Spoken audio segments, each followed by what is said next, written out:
Yuval, thanks again. It's always super enlightening to listen to you. I want to know with who I'm speaking now, with the Israeli boy, the son of Shlom and Pina, the born and raised in Haifa, the philosopher and professor who teach in Tel Aviv, the writer, the husband of Itzhak, who has family around Israel. I imagine the numbers of feelings mining your thoughtful mind along the last weeks. You're talking with all of them. I mean, it's easy to have, this broad perspective when it doesn't concern you.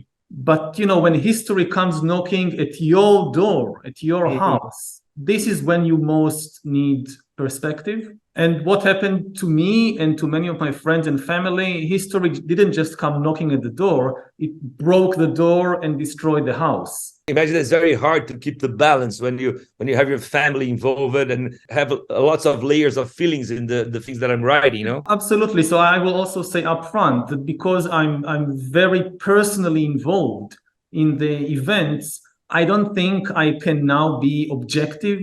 I very clearly present the more Israeli side of what is happening.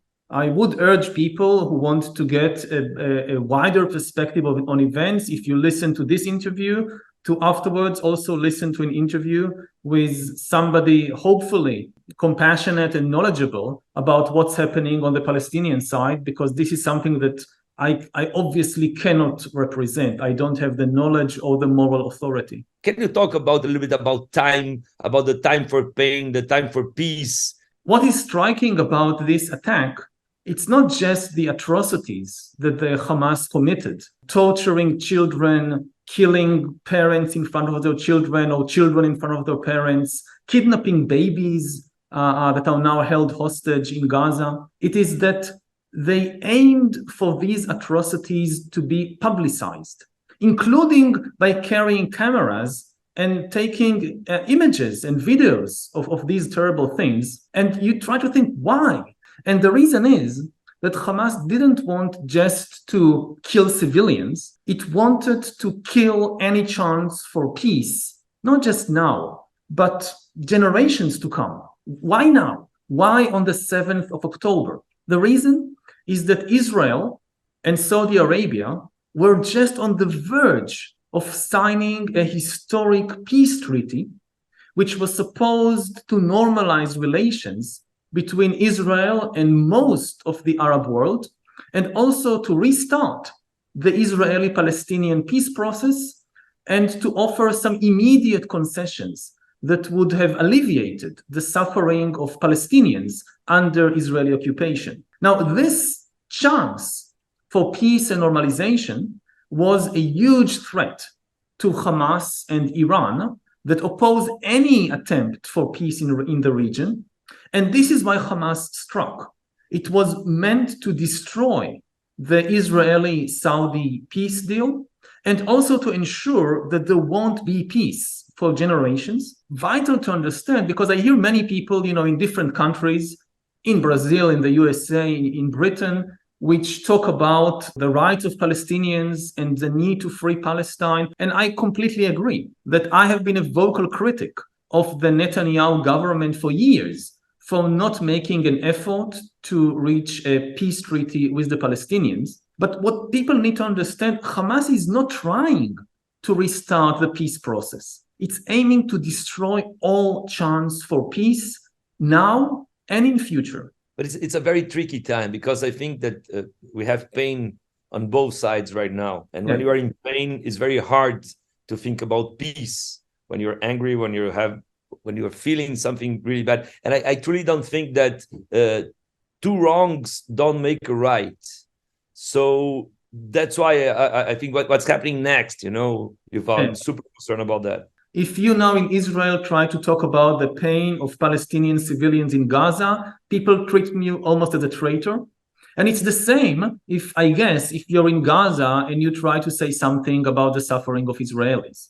Very dangerous. To pick one side of this complex reality and to think, okay, they are 100% pure and good and right. They never do anything wrong. And the other side, they are 100% evil. Everything is because of them. They are to blame for everything. This is intellectually and emotionally lazy. And this doesn't contribute to peace. So at the present moment, when I think Israelis and Palestinians are incapable, really, psychologically, to see the complexity of the situation and to keep the space for peace, this is the job of outsiders. People, nations, they can be victims and perpetrators at the same time.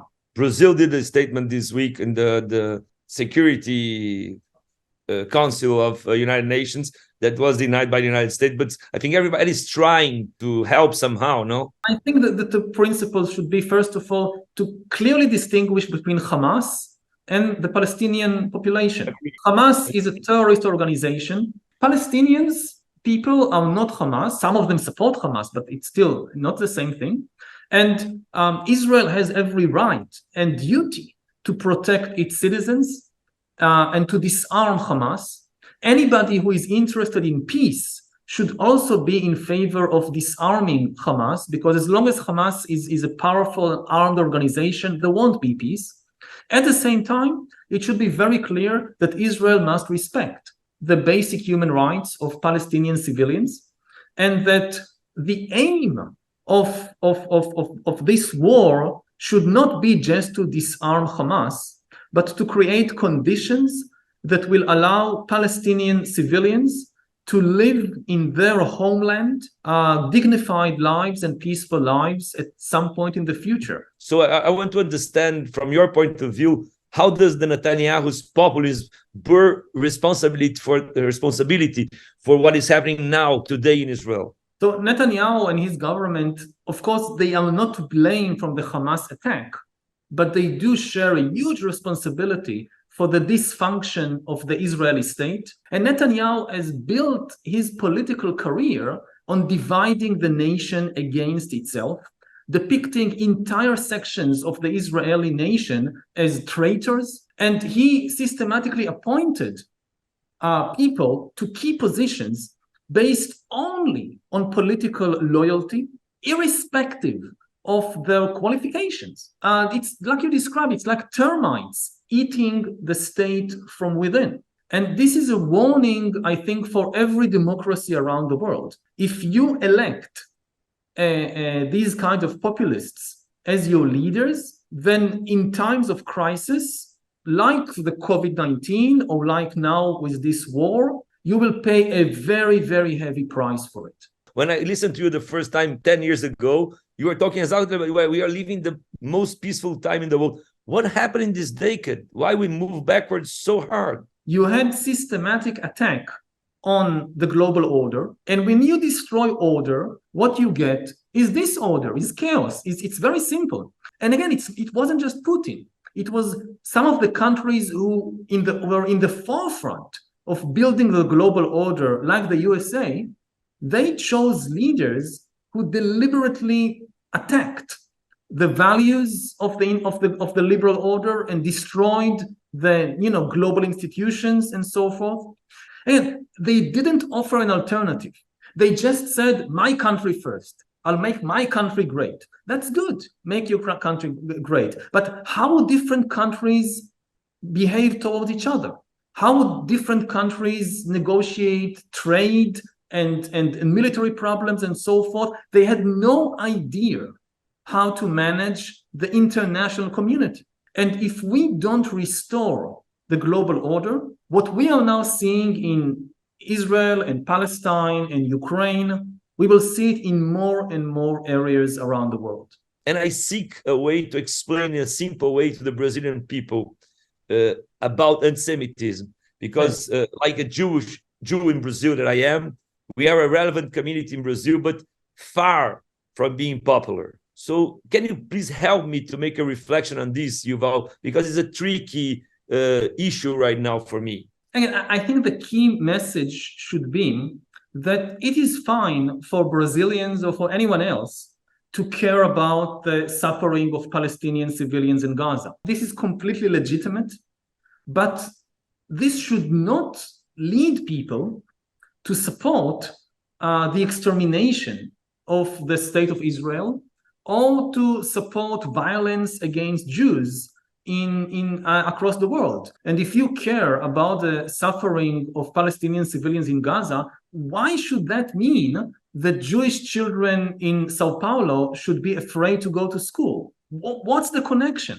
You can be for protecting the human rights of Palestinians. You can be for the establishment of a Palestinian state, and at the same time also be for protecting the state of Israel and its citizens. That's me. That's me. You describe me. I mean, you can support the establishment of a Palestinian state alongside Israel. And you can care about the human rights of Palestinians and at the same time care about the human rights of Israelis and of Jews.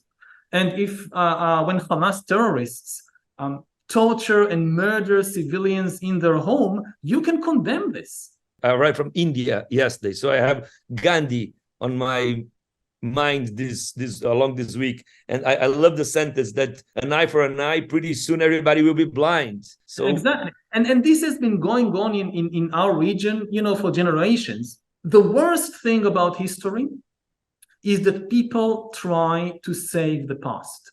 You cannot save the past. The past is gone. We should look to the future. How do we prevent the continuation and repetition of more atrocities and crimes? Because there has not been a single peace treaty in the entire history of humanity which provided absolute justice. All peace treaties, they require compromise. Theoretically, we can even be on the verge of the use of nuclear weapons for the first time in war since 1945. If Hezbollah and other Iranian allies attack Israel with tens of thousands of missiles, which could cause tens of thousands of deaths and destroy the infrastructure of the country, Israel could be pushed to retaliating with its nuclear capabilities. The most obvious step forward is for Hamas to immediately and unconditionally release all the hostages it took. This will bring some kind of breathing space and sanity to the situation, which will enable the conflict to de-escalate a little and prevent really catastrophic situations. We cannot put in the same box Hamas and the Palestinian people. We have to separate clearly that. And from my point of view, if you want to build a future with peace, Israel also needs to offer hope to the Palestinians. Absolutely. Without it, it will be impossible to build a future different than the past. Absolutely. Again, I've been a very strong critic of the Netanyahu government's policies on the occupation, on the settlements, on the way it didn't try even to pursue peace with the Palestinians, on the way it adopted, frankly, racist ideas of Jewish supremacy. Because there won't be peace for anyone, including for the Israelis, unless millions of Palestinians who live under Israeli occupation or live in terrible conditions in the Gaza Strip have a future to hope for, all the rights and things that Israelis enjoy. I love your books, and I think one of the most important books you wrote talks about 21 lessons for the 21st century. But the book doesn't bring lessons about war and peace. I think there's anything you can add about this topic that might enlighten the way and bring some hope?